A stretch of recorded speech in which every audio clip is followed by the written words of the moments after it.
You are listening to The Tarot Diagnosis. I'm your host, Shannon. I'm a licensed psychotherapist, and I also happen to have a love for tarot. Each episode, I invite you to reflect with me as I work to demystify the tarot and the human experience, all while exploring tarot's connection to mental and emotional health. While this podcast may feel therapeutic, it is not meant to take the place of psychotherapy.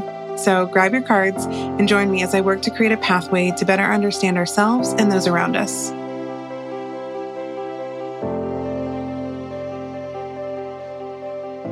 I want to talk about a concept called poisoning the well.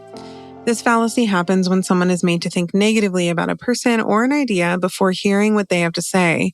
So then anything that comes next feels untrustworthy or wrong right from the start. And when this idea is applied to tarot, it means that we likely decide a card is bad before really looking at it, because we've learned messages like, oh, the tower equals disaster and destruction, or death means literal death. And then we assume the card can only mean something harmful or bad. And because that assumption comes first, we never fully consider the card's context, its position, or get curious about deeper meanings or other possible interpretations. And this kind of tarot bias sticks around because of how our minds and emotions naturally work. And there's three kind of common patterns at play when this takes place. So the first one being first impressions. And first impressions stick. It's like that, famous saying, first impressions are the most important. And so when you learn early on that a card means something scary, like the tower, for example, like equaling destruction, then that becomes your default understanding of that card. So then even later, when the positioning of that card in a spread suggests something a little bit more nuanced, your brain is still going to keep going back to that first impression because the feeling and the sensation you had around it is so powerful. And, this can show up as like panic or dread, or maybe you're like pulling extra cards to like fix the message, or, pull those clarifiers to shift away from what you originally knew the card as, instead of sitting through the discomfort and allowing yourself to have a deeper experience with the card. The other pattern that happens is confirmation bias. And so basically that's us looking for, proof that we are in fact right and that this card is something bad. So, once you believe a card is negative, you tend to notice only the parts of that card or the reading that support that belief. So you might ignore other cards that add nuance and context and layering. You might ignore the position of the card. All of those things that might actually soften the meaning end up complicating it more, but only in a skewed negative light. So then over time, this kind of creates readings that, you might say, oh, see, my fears are proven right, even though, those fears are shaped or shaped the reading in the first place. So you walked into this kind of knowing how you feel about these cards, and instead of being curious and open, that confirmation bias took over. And then the third kind of pattern that exists in these situations is when our feelings get mistaken as factual. And so basically this is emotional reasoning. And that's because the images in tarot, and this is like across the board, regardless of what deck you're using, can trigger really strong emotions. And that's really one of the most powerful aspects of tarot is the imagery. And so when a card makes you feel anxious or scared, it's really easy to assume that that feeling means something bad is happening. And the emotion becomes then evidence to support that. So instead of asking what the card is, possibly suggesting or, eliciting in us, the reaction itself kind of takes over the interpretation, that emotional experience. And it's kind of like the mix of all these patterns together that end up making it easy to decide what a card means before it has any sort of, fair chance to actually kind of marinate and speak. And that's exactly how this concept of poisoning the well works. And I know we are all guilty of this. Me absolutely included. And I think it's really important to be able to identify these situations like poisoning the tarot well, for example, because then it's up to us to step outside of that and be able to recognize, oh, I'm doing this thing. I need to kind of challenge myself a little bit. And something else that's really cool, and this is like a lot of what I talk about on the podcast, I'm applying our real human experiences to the cards. And, when we're engaging with the cards, we're talking about, poisoning the well, for example, but this also correlates with the real world human experiences and relationships and the way, people even interact with us. And so when we are looking at this in terms of our relationship to the cards, we're also then learning how to be aware of this in our relationships outside of tarot. So, we can also look at how this concept of poisoning the well affects how we read. And, as you're listening to this, it's also important to think, oh, how is this affecting my relationships when my brain does this thing? Like maybe I have this negative interaction with somebody one time, and now I'm constantly like poisoning the well with them. But so, for example, just to go back to tarot, it affects our readings in several different ways. The first one is the meaning of the cards lose all depth when we're poisoning the tarot well. And that's because tarot works because cards can mean so many different things depending on the question we're asking, the position in a spread, the situation, our emotions, what's happening around us, our mood, all of these things. But when we decide that a card only means one thing, or in this case, one bad thing, like again, just keep using the tower because it's so universally known. The tower means destruction or disaster or death means literal death. It really does lose all that nuance. It loses the the vast reservoir of the collective unconscious and meanings that could be applied to this card. And you also stop yourself from being able to go on that journey. And then in this case, the card stops being a tool for reflection and just turns into a card, a label. It means nothing. The other thing that happens is we end up avoiding instead of engaging. So, for example, if we pull a card, we don't like it, we have this kind of emotional reaction, it scares us, we might put the card back in and reshuffle, or we start pulling clarifying cards, or we re-ask questions, or we just, abandon the reading altogether. And it's important to pay attention when this happens because you're not allowing yourself to experience any insight. You're just having an emotional experience where you are trying to rid yourself of discomfort. And true growth is being able to sit with the discomfort, work through it, process it, and prove to your nervous system that you can come out the other side safe and okay and wiser. And, for example, like abandoning a reading or leaving a moment of discomfort, of course, makes us feel safe momentarily. The problem is we're reinforcing that fear of either a card or a real life situation that then prevents us from learning and growing and experiencing, in the case of tarot, deepening our relationship to the cards. Another thing that happens is the whole narrative aspect of tarot, the storytelling, becomes super narrow, super rigid, and super limiting. So, tarot is most helpful when it opens up new ways of thinking and understanding and seeing ourselves and seeing the world and our relationships. But when the tarot well is poisoned, those poisonous interpretations keep us stuck in fixed narratives and statements and thoughts and ideas like, oh, this is a card of doom, or this is always going to end badly.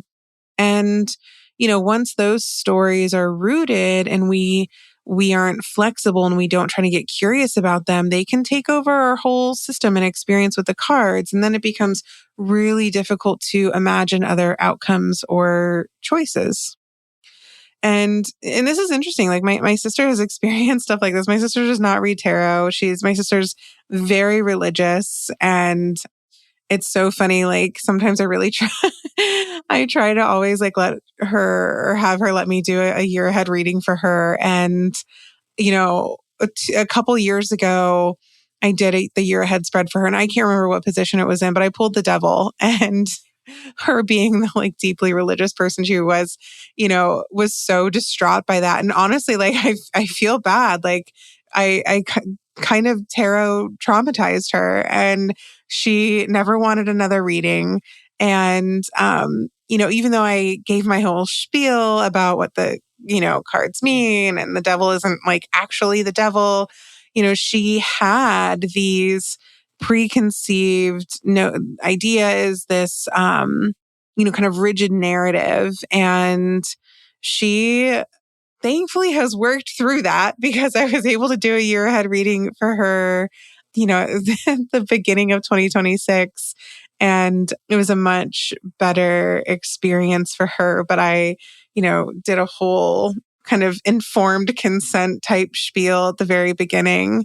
But, it's a really good example of like what happens when, the narrative and the stories that you're attaching to certain cards become so rigid and limiting.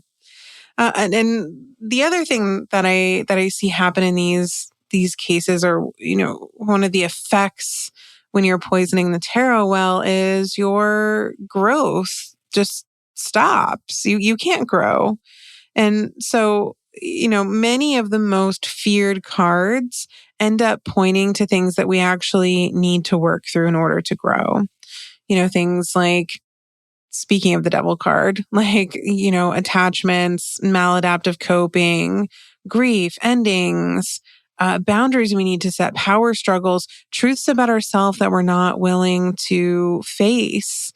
And when we resist those cards or we just outright, reject them, we are denying ourselves an experience. We're missing chances to better understand ourselves, our emotions, rethink our patterns, be able to access solutions and new ways of being.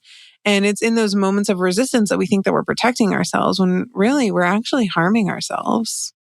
So, what do you do once you realize that maybe you've been poisoning your own tarot well?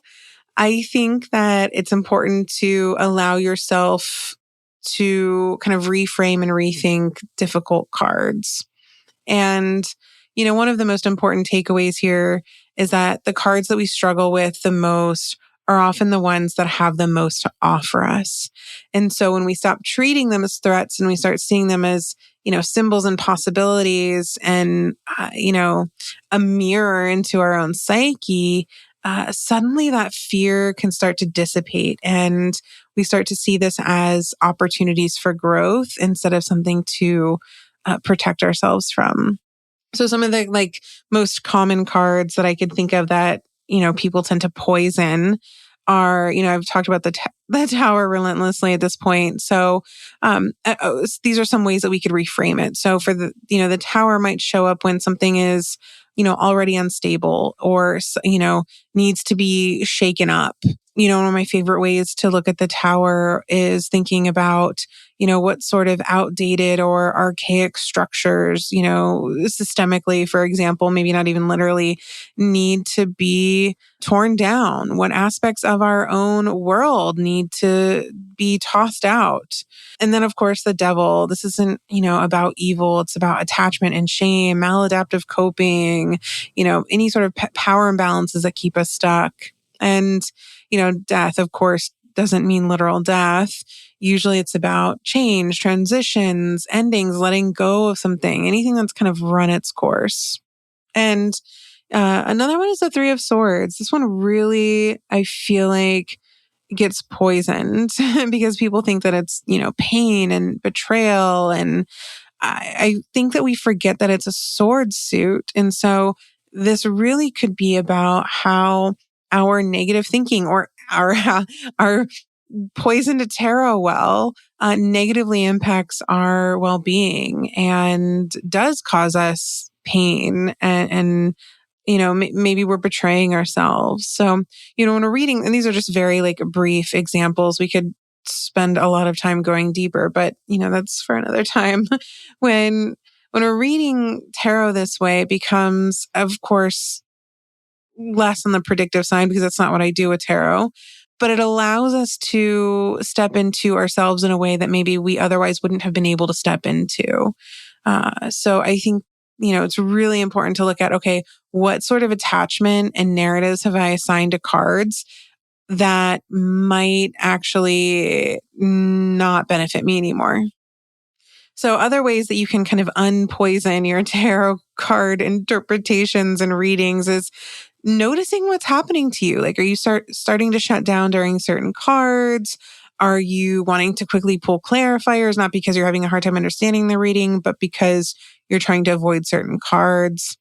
I think that it's important to notice, where is your discomfort coming from? Where is your fear coming from? Asking yourself, where did you originally learn the meaning of this card? Where did you learn that it's, not a good card?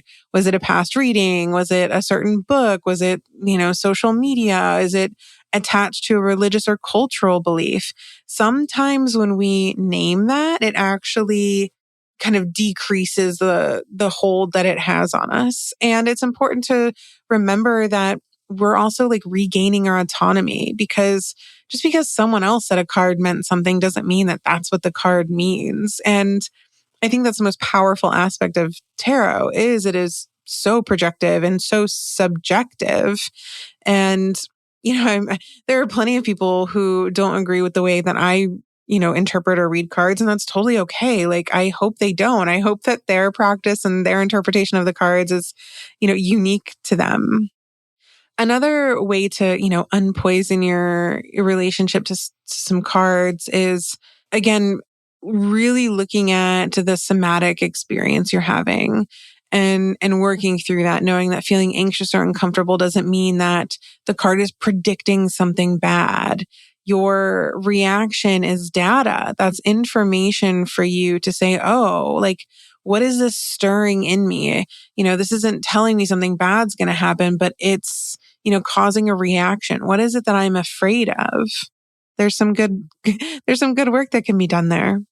Another thing that you can do when you've noticed that you've poisoned your own tarot well and want to unpoison it is you can get more specific, because a lot of times our brains are meant to keep us safe, not keep us happy. So that's why we have these kind of like automatic catastrophic thoughts, like, oh my God, everything's falling apart, something bad's going to happen. And questions are so powerful and important here. So instead of just like adding a blanket statement, like, I'll just keep using the tower because it's the easiest, like, oh my God, everything's falling apart, I would challenge you to ask a question. What part of my life, my situation, my relationships, whatever is unstable? Or what do I wish was different? What do I wish was, being torn down right now? Another important aspect to unpoisoning your tarot well is expanding your language around cards. And a great way to do this is through free association. Free association is one of my favorite techniques. I use it in all kinds of tarot workshops. I use it in my therapy practice all the time. And it's when you can set a timer on your phone for like 60 seconds and you write down everything that pops into your head related to this card. So you can pull a card, have it in front of you, and just don't judge yourself. Don't censor yourself. Just write down anything that comes to mind. And you can do that a couple times, and it allows you to expand your vocabulary related to this card and deepen your meaning and hopefully remove some of that rigidity. And then another one is be compassionate to yourself and to the card. You can ask yourself, like, am I being really harsh? Am I trying to punish myself? What is happening here? What does it look like to meet this card with compassion and curiosity? I think it's important to remember that, tarot inherently is a reflective tool, a projective tool, and it can either help us better understand ourselves or it can keep us stuck in our own assumptions. And we really have to be willing to be confronted and challenged by the cards. And when we decide that certain cards are bad or scary, before even giving them a chance to tell their story, we end up using tarot to confirm our fears instead of challenge them or confront them. So once we stop poisoning our own tarot well, that's when the cards really thrive as a tool for insight, growth, and self-reflection. Thank you so much for listening to The Tarot Diagnosis. For more tarot and mental health content, follow The Tarot Diagnosis on Instagram. You can also subscribe to the podcast so you never miss an episode, and sign up to receive the Tarot Diagnosis emails, where you'll have access to exclusive spreads and exciting announcements. To join an incredible community of tarot and psychology enthusiasts, join the Tarot Diagnosis membership community, The Symposium, by visiting thetarotdiagnosis.com.